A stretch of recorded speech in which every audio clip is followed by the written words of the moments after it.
Total Energy Cup of African Qualification 2023 between Senegal and Cameroon.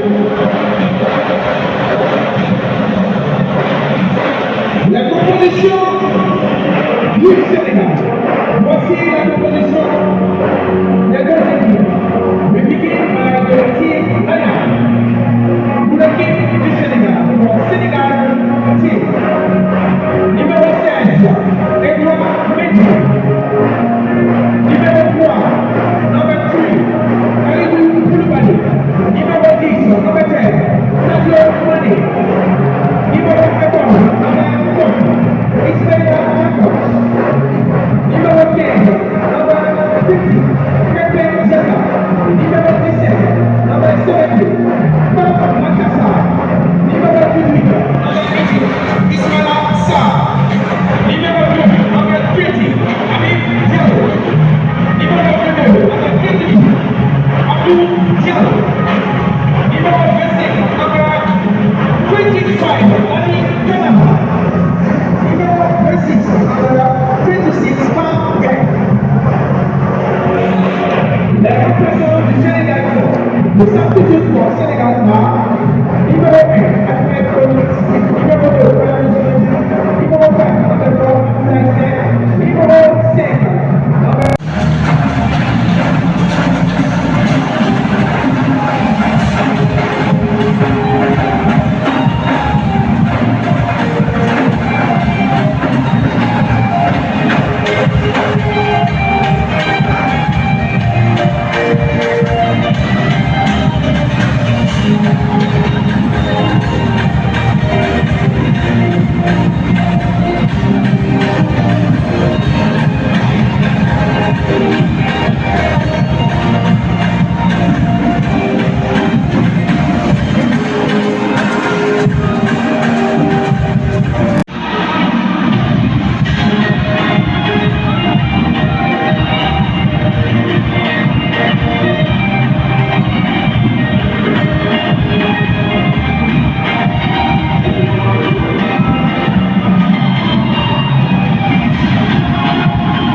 Mesdames et messieurs, veuillez vous lever si vous en êtes capable pour l'hymne national du Sénégal.